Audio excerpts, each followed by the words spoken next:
মাগো মা, তোমার জানা উচিত জামাইয়ের পায়ের নিচে কিন্তু বউয়ের বেহেস্ত। বাবুরে আপনারা যেমনি ঠিক কন, মনে মনে চিন্তা করতেছেন হুজুর আমরা হেবিডি কিন্তু হ্যাঁ আছে ঠিক, যদি জোরে কই বই মনে করবা আমায় মনে ওই যে বাজ্যে ফিডে তারা এমন কোনো কিছু, এমন কোনো কিছু। তাহলে স্বামীর পায়ের নিচে স্ত্রীর বেহেস্ত কথাটা কি সত্য না মিথ্যা? কথা বলেন, সত্য না মিথ্যা?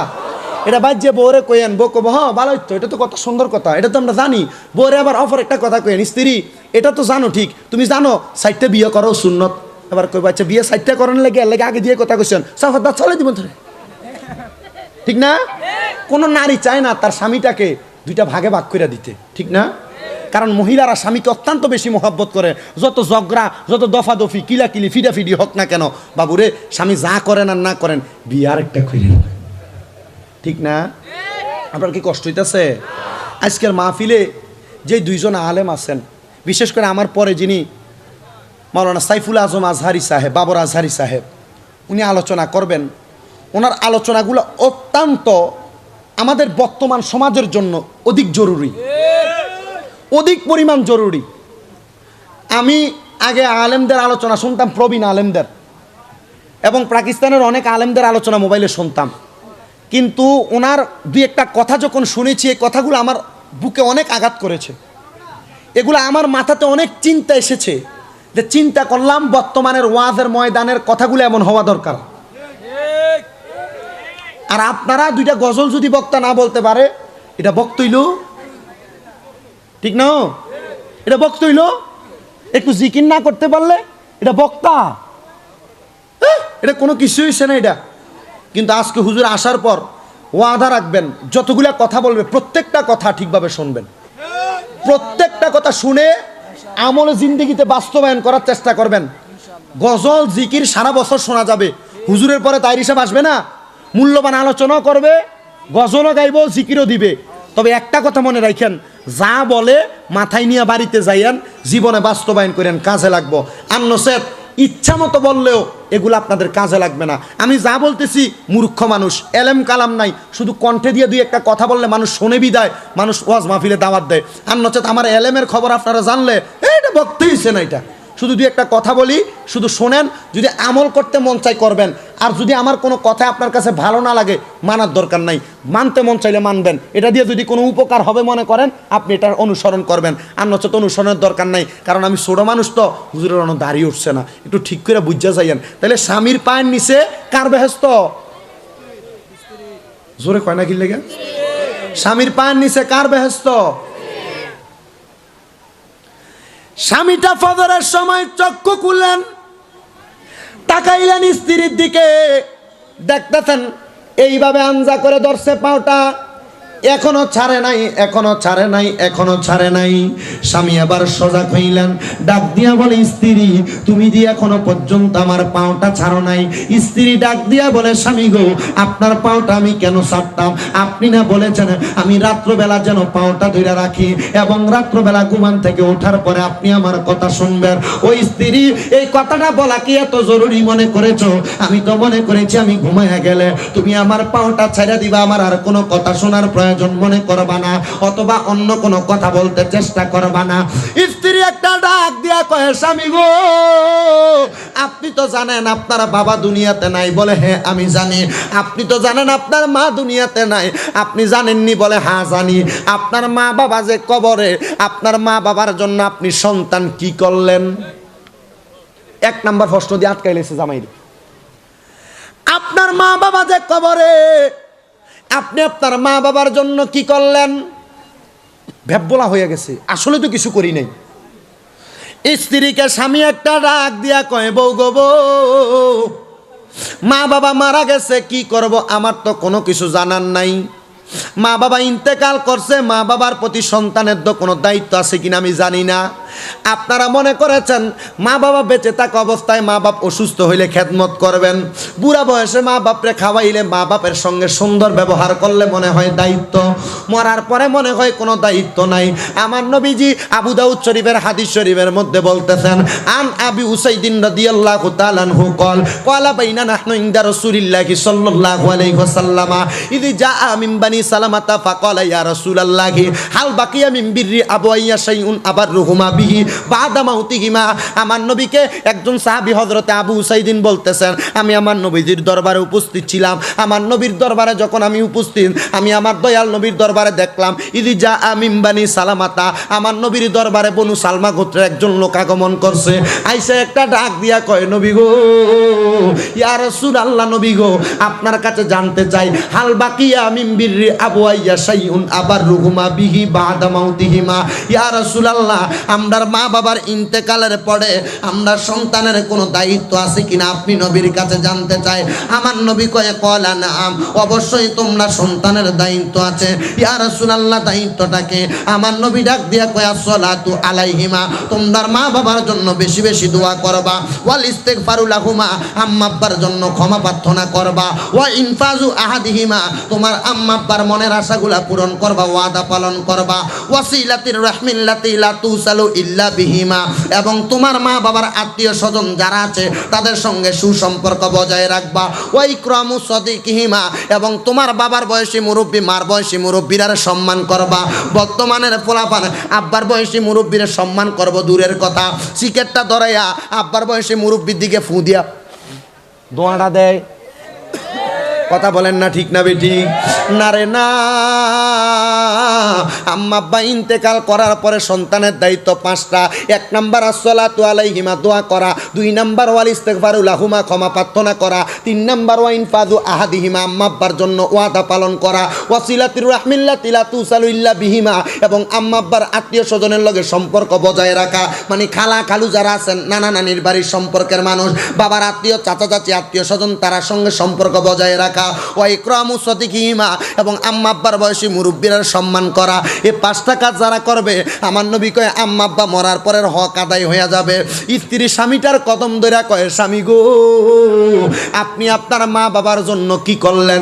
স্বামীটার চোখের পানিগুলা টপ টপ টপ টপ টপ টপ করে ছাইরা দিছে। ও স্ত্রী, আমি তো আমার মা বাবার জন্য কিছু করি নাই। আমার মা আমার জন্ম দিছে, আমার বাবা আমারে দুনিয়াতে কষ্ট করে বড় করছে, আমি কোনো কিছু করতে পারি নাই। তুমি বলো, তুমি বলো, আমি কি করতে পারি আমার মা বাবার জন্য? বলে, শুনেন না, আল্লাহর নবী হাদিস শরীফের মধ্যে বলেছে, কোনো মা যদি মারা যায়, কোনো বাবা যদি মারা যায়, সন্তান যদি মা বাবার জানাজার নামাজটা পড়ায়, আমার আল্লাহ পাক রাব্বুল আলামিন ওই সন্তানের জানাজার নামাজটা শেষ করার আগে আমার আল্লাহ ওই সন্তানের মা বাবার কবরের আযাব মাফ করে দেয়।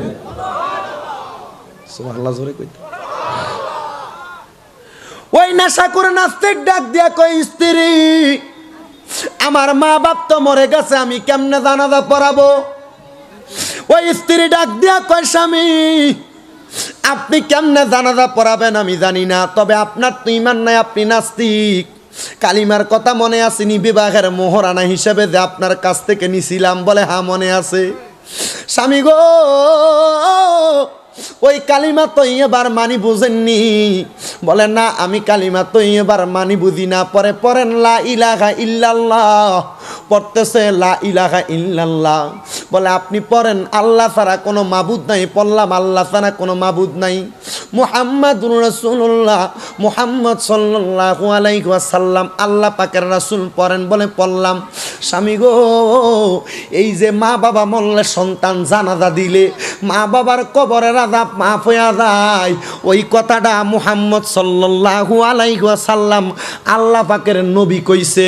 স্বামী কয়, স্ত্রী রে, এতদিন আল্লাহ বিশ্বাস করতাম না, নবী বিশ্বাস করতাম না যে আল্লাহর ইবাদতরত অবস্থায় তুমি মহিলার লাঠি দিয়া ফালাইয়া দিছি, তুমি মহিলাই আমি স্বামীরে সারা রাত্র আঞ্জা কইরা ধইরা রাখছ, যেই মহিলারে আমি কষ্ট দিছি, আল্লাহ মানতাম না, নবী মানতাম না, আমার মতো নাস্তিকরে তুমি মহিলা বিবাহ করছ। হে মহিলা, আসো তুমি আমার স্ত্রী হইয়া এই মুহূর্তে আমি স্বামীরে পড়াইয়া দাও কালিমা তৈয়বা লা ইলাহা ইল্লাল্লাহু মুহাম্মাদুর রাসূলুল্লাহ সাল্লাল্লাহু আলাইহি ওয়াসাল্লাম। মহিলা একটা ডাক দিয়া কয়, স্বামী গো, কালিমা তো এমনে পড়া যাবে না। বলে কেমনে পড়া যাবে? বলে আপনি গতকালকে মদ পান করেছেন, আপনি অপবিত্র, আপনি কি জানেন না আত্মহুরু সাতরল ঈমান, পবিত্রতা ঈমানের অঙ্গ, আপনি তাড়াতাড়ি ওযু বানায় আসেন। বলে ওযু কেমনে করবেন? ওযু করলে তো আপনার এই দেহটা পাক হবে না, আপনি গোসল করে আসেন। বলে স্ত্রী গোসল করতে যাব, ইসলামে কি গোসলের কোনো নিয়ম আসেনি? বলে আছে। দুনিয়ার সাধারণ মানুষের মতো না, গোসল করতে গেলেন খাপ কইরা পুকুরের মধ্যে পড়ে গেলেন। আমার নবী শিখাইয়া দেয় গোসলের 3টা ফরজ সুন্দর কইরা। বলে কি ফরজ? ভালোভাবে কুলি করা, নাকে পানি দেওয়া, সমস্ত শরীর ধৌত করা। আর আমরা তো তাড়াতাড়ি যাই শরীরের মধ্যে পানি ঢালা শুরু করে দেই। আল্লাহর নবী কয় শরীরের মধ্যে গোসলের সুন্নত পানি ঢালারও কিছু তরিকা আছে। বিজ্ঞান আর আল্লাহর নবীর হাদিস প্রমাণ করতেছে, কোন মানুষ যদি সরাসরি তার মাথার মধ্যে ডাইরেক্ট পানি ঢালে, তার মাথার ব্রেইন এফেক্ট হওয়ার সম্ভাবনা আছে। আর আল্লাহর নবী কয় সর্বপ্রথম গোসল করতে গেলে ভালোভাবে কুলি করবা, নাকের মধ্যে পানি দিবা এবং তুমি তোমার সমস্ত শরীর ধৌত করবা। হুজুর কেমনে পানিটা ঢালবো? সুন্নতটা তো জানি না। আমার নবীর হাদিস শরীফের মধ্যে দেখলাম কোন মুসলমান গোসল করার সময় 3বার ভালোভাবে কুলি কইরা 3বার নাকটা ধুইয়া যখন সে ডান কাঁধের মধ্যে 3বার পানি দিবে, বাম কাঁধের মধ্যে 3বার পানি দিবে এবং মাথার মধ্যে আস্তে আস্তে করে পানি ঢালবে। ঢালার পর শরীরটাকে পবিত্র করবে। আপনারা তো অনেকে আছেন দুনিয়ার জমিনের মধ্যে যখন আপনাদের স্বামী স্ত্রীর সুন্দর মেলামেশা হয়, গোসল করার পদ্ধতিটা এখনো তো জানেন না।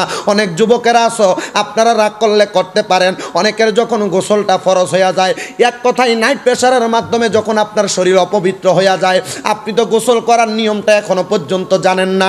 নবীর সুন্নত শিক্ষা দিয়া দিচ্ছে, আপনি যখন নিজের শরীরটা অপবিত্র হয়ে যাবে, আপনি সর্বপ্রথম আপনার লজ্জাস্থানটা ভালোভাবে আপনার বাম হাত দ্বারা ধৌত করবেন।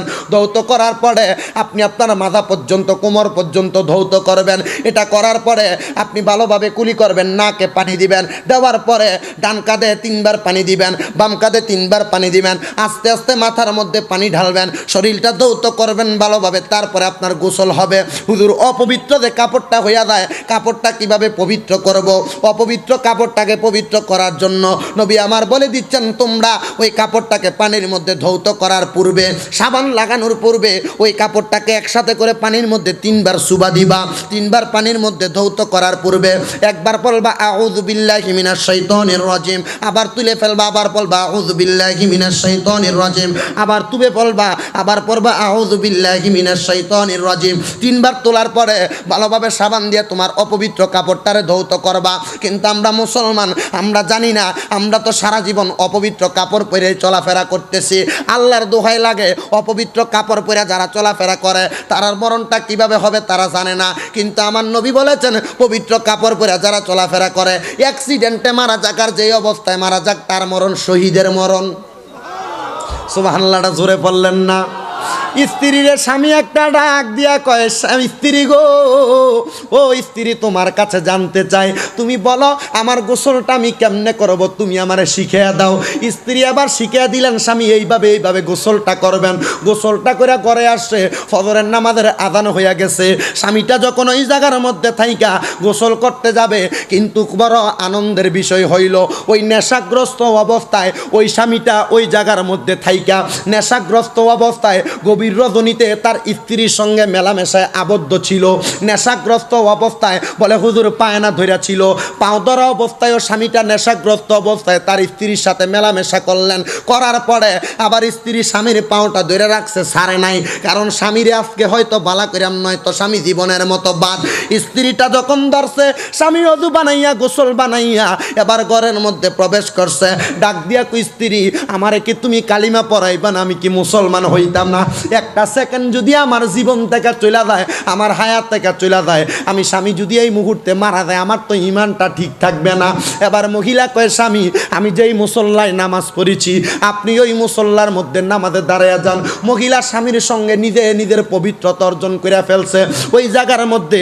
এবার স্বামীটা মহিলাটা এক লগে নামাজে দাঁড়াইছে।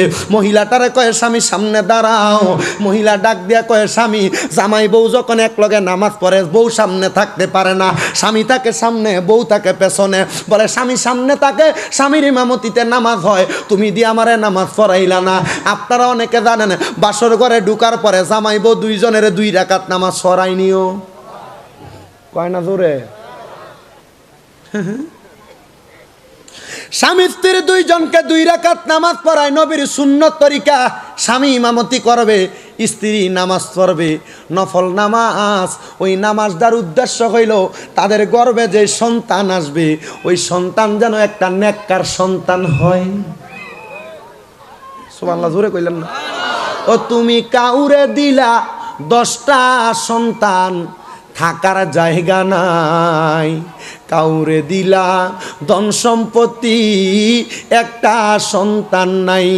আরে টাকা পয়সা ধন সম্পত্তি দিলা বেশি করে, কিন্তু মরার পরে কান্দে করে কবরে নামাবে কে তা? আহারে রে, কি খেলা খেলাইছ দয়াল রে, তোমার খেলা চমৎকার। আসমানেতে বসায় আছো চাঁদ সূরুজের বাজার রে, রঙের খেলা খেলছো দয়াল রে, তোমার খেলা চমৎকার। আসমানেতে বসায় আছো চাঁদ সূরুজের বাজার রে, কি খেলা খেলাইছো দয়াল রে। তুমি জোর করিলা স্বামী স্ত্রী সন্তানের জগতে, আদম হাওয়ার মেলা মেশাই এই ববে পাঠাইলে, আবার এই ববেতে পাঠাইয়া করাইলা কত গুনাহ। জাহান্নামে দিবা তুমি, এটা কেমন কথা গো? কি খেলা খেলাইছ দয়াল রে, কেউ বা যাবে জাহান্নামে, কেউ বা জান্নাতে, সবাই তো তোমারই বান্দা, বিভক্ত কেন হইরে রে? কি খেলা খেলাইছ দয়াল রে, আমলের নাই বাহাদুরি, ধন সম্পত্তি নাই, আমলের নাই বাহাদুরি, ধন সম্পত্তি নাই। তবে একটা পরিচয় গো আছে, আমরা নবী গোলাম হাই। আমলের নাই বাহাদুরি, ধন সম্পত্তি নাই, একটা পরিচয় গো আছে, আমরা নবীর গোলাম ভাই। হায়রে এই জগতে থাইকা যারা করলো বাহাদুরি, জাহান্নামে হইবা তুমি আগুনের লাকড়ি রে। রঙের খেলা খেলছো দয়াল রে, তোমার খেলা চমৎকার। আসমানেতে বসায় আছো চাঁদ সূরুজের বাজার রে, প্রেমের খেলা খেলেছো দয়াল রে। একটা জবান বন্ধ রাখবেন না, জবান খুলে উচ্চ কণ্ঠে জোরে পড়েন সুবহানাল্লাহ। আল্লাহুম্মা সাল্লি আলা মাদনা বিয়ানা,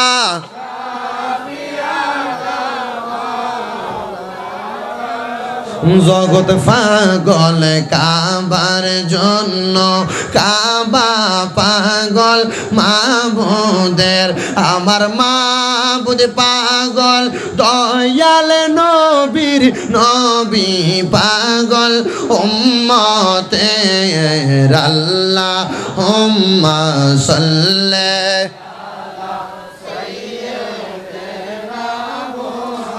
মাদনা বিয়ানা।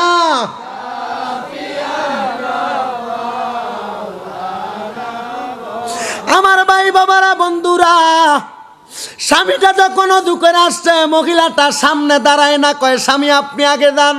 বলে আমি তো নামাজ পড়তে পারি না, আমি কেমনে আগে যাইতাম, তুমি আমার এটা কেমন কথা বলো।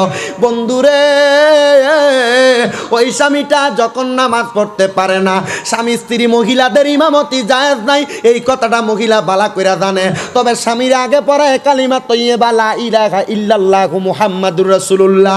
যখন এটা পড়াইলেন, এবার স্ত্রীকে স্বামী ডাক দিয়া কয় তুমি সামনে যাও, ইমামতি করো। মহিলাটা আল্লাহু আকবার বলার আগে ডাক দিয়া কয় স্বামী আমি ইমামতি করতে পারবো না, আমি জোরে জোরে নামাজটা পড়ি, আমি যেইভাবে পড়ি আপনি স্বামী ঠিক সেইভাবে নামাজটা আদায় করেন। যখন ওই মহিলাটা নামাজের মধ্যে দাঁড়াইছে রে বন্ধুরা, নামাজের মধ্যে দাঁড়ায় আল্লাহু আকবার বলে দাঁড়াইছে। 2 রাকাত নামাজ পড়বে, 1 রাকাত পড়ছে আল্লাহু আকবার কয়ে নামাজ শেষ করছে। 2 রাকাত পড়ছে, 2 রাকাত পড়া যখন মহিলা নামাজ শেষ করছে, নামাজটা শেষ করার পরে ওই মহিলা পেছনের দিকে তাকায় দেখে স্বামীটার গালটা বায়া বায়া বায়া বায়া পানি পড়তাছে, চোখের পানি দিয়া দাড়িগুলা ভিজা গেছে। স্বামী যেই জায়গায় সেজদা দিতে জায়গাটা ভিজা গেছে। স্বামী গো আপনি কেন কান্দেন? স্বামী ডাক দিয়ে কই স্ত্রী আমি যখন নামাজে দাঁড়াইছি, নামাজের মধ্যে আমার হঠাৎ করে মনে হইয়া গেছে তুমি যে আমারে হাদিসটা শোনাইছ, কোনো মা বাপ মারা যাওয়ার পরে সন্তান যদি জানাজা দেয়, ওই মা বাবার জীবনের গুনাহ মাফ হইয়া যায়। ওই স্ত্রী রে, আমি তো একজন নাস্তিক মানুষ, আমার কবরে যে আযাব হইব আল্লাহ তো আমারে মাফ করতো না। আমার যদি একটা সন্তান থাকতো, আমার সন্তান আমি মা বাবার জানাজাটা পড়াইতো। এখন সন্তান দুনিয়ার জমিনে নাই, আমার সন্তান তো আমার জানাজা পড়াইতে পারবে না। স্বামী ডাক দিয়া কই স্ত্রী তুমি কি আল্লাহর কাছে দোয়া করবা আল্লাহ যেন একটা নেক সন্তান দেয়।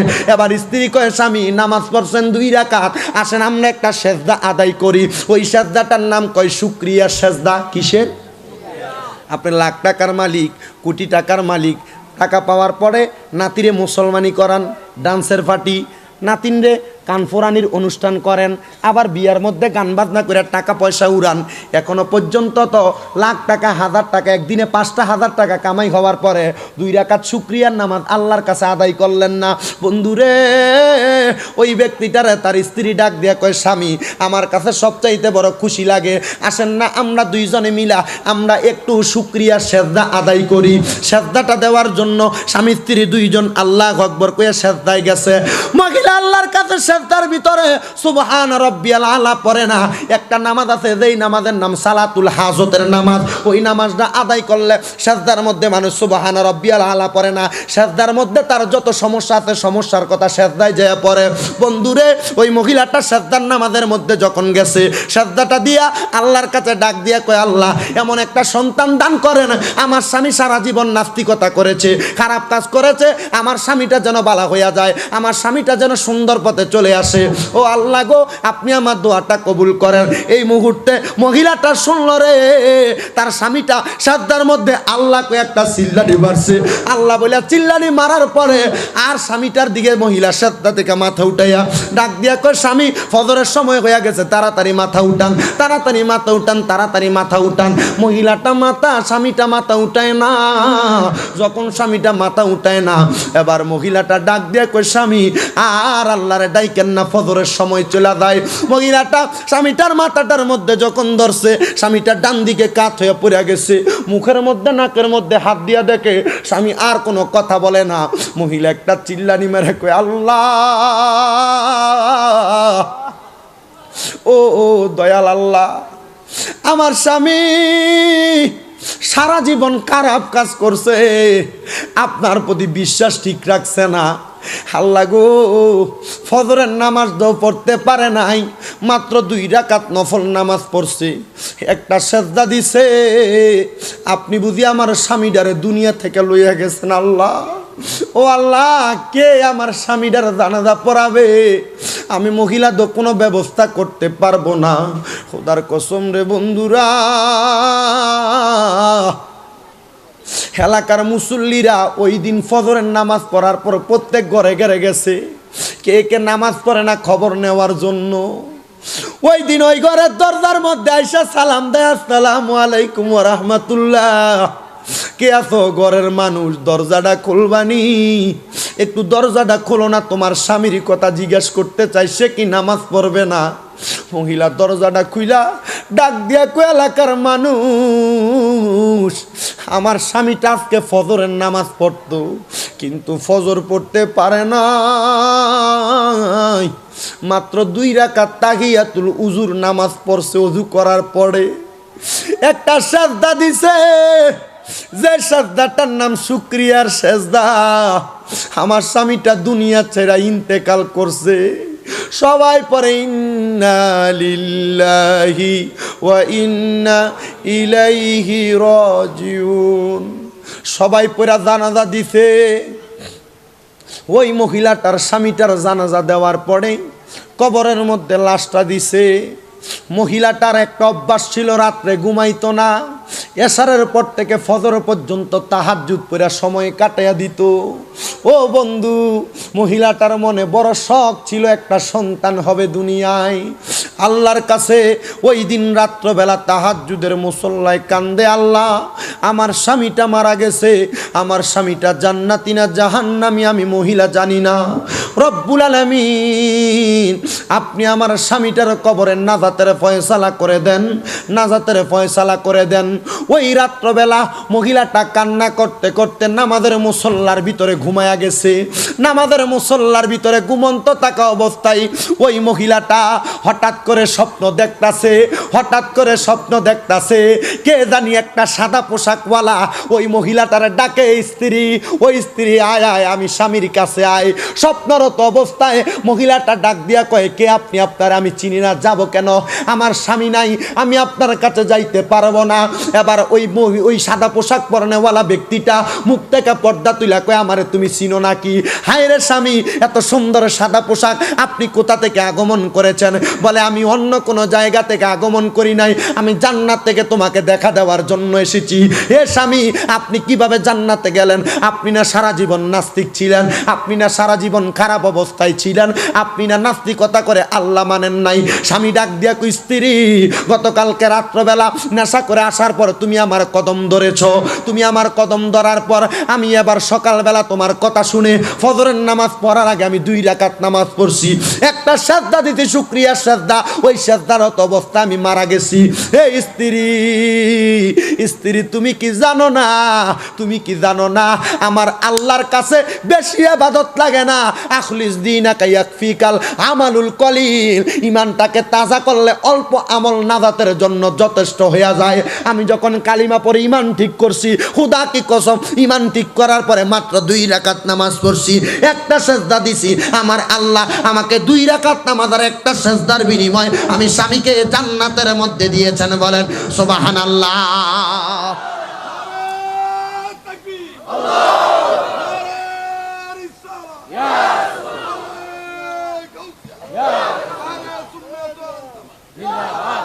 আপনারা বলেন বাবারা, সেজদা দিছে কয়টা? নামাজ কয় রাকাত? সারা জীবন নামাজ পড়া লাগছে? নাস্তিকতার মধ্যে ছিল, ভুলেছিল একটা বার চিন্তা করেন, আপনি আমি কখন জানি মারা যাই। ও বন্ধু, ও নবীর উম্মতের দলেরা, এবার ওই মহিলাটার 1 দিন চলে যায়, 2 দিন চলে যায়, 3 দিন চলে যায়। মহিলাটা তো নিজের কর্মব্যস্ততাও আছে। বলে, হুজুর কর্মব্যস্ততা কি, মহিলার কোনো খাবার দাবারের কি প্রয়োজন নাই? মহিলার তো অনেক খাবারের প্রয়োজন।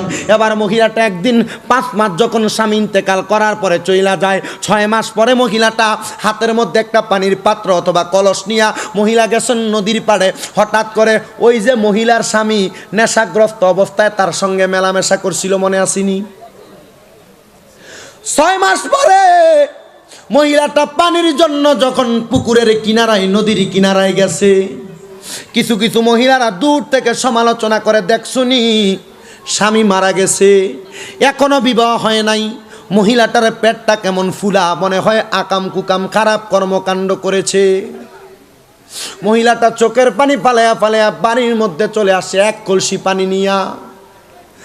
নামাজের মুসল্লার ভিতরে পইরা মহিলাটা কান্না করতে করতে কয়, আল্লাহ আমার গর্ভে যে সন্তান এটা তো কোনো খারাপ সন্তান না, আমার গর্ভে যে সন্তান এই সন্তান কোনো কুসন্তান নয়। আপনি জানেন আল্লাহ আমার ইজ্জত নিয়ে মানুষ কথা বলে, আমাকে নিয়ে বাজে মন্তব্য করে। আল্লাহ আপনার কাছে জানতে চাই, আপনি কি আমার এমন কলঙ্কি বানাইবেন, আপনি কি আমার এমন দোষী বানাইবেন? মহিলাটা আল্লাহর দরবারে সেজদায় কাঁদতাছে। ও বন্ধু, আল্লাহর নবীগণ গায়েবের খবর দিতেন, আল্লাহর নবীদের কাছে গায়েবের খবর আসতো, আর আল্লাহর অলিদের কাছে গায়েবের খবর নয়, এলহাম আসে। আল্লাহর অলিগণ সামনে কি ঘটবে তারা নামাজ পড়ে ইবাদত করে তাজকিয়া তাসাউফের মাধ্যমে এবং মুরাকাবা মুশাহাদার মাধ্যমে ভবিষ্যতের বর্ণনা দিতে পারে এলহামের মাধ্যমে। এবার মহিলাটা যখন শ্রদ্ধায় পড়ে পড়ে কান্না করে, আমার আল্লাহর দরবার থেকে একটা গায়েবী আওয়াজ আসছে, এ মহিলা কান্না করো না, আমি আল্লাহ পাক রব্বুল আলামিন প্রমাণ করে দিব তোমার গর্ভের সন্তান কোনো হারাম সন্তান নয়, এটা হালাল জাদা। এবার মহিলা কান্না করতে করতে করতে করতে করতে করতে বারবার কান্না করতেছেন, আল্লাহ আমি আমার মা বাপরে হারাইছি, এমন কলঙ্কি আমার দিয়েন না, আমি আমার স্বামী হারাইছি, আমার এমন কলঙ্কি দিয়েন না। যখন বারবার কান্দে, যখন 10 মাস সময় হয়ে গেছে, এলাকার মধ্যে মহিলার পানিটা শেষ হয়ে গেছে, একটানা 5 মাস পর্যন্ত এক কলসি পানি দিয়া মহিলার সময় কাইটা গেছে। কিন্তু 10 মাসের সময় মহিলা পানির কলসিটা নিয়ে নদীর পারে যখন গেছে, এলাকার সবাই সমালোচনা করতেছে, কিরে দেখছনি মহিলার গর্ভে যে একটা সন্তান, তার স্বামী না মারা গেছে, 10 মাস হয়ে গেছে, এই মহিলার স্বামী যে মারা গেছে, এখন তার পেটের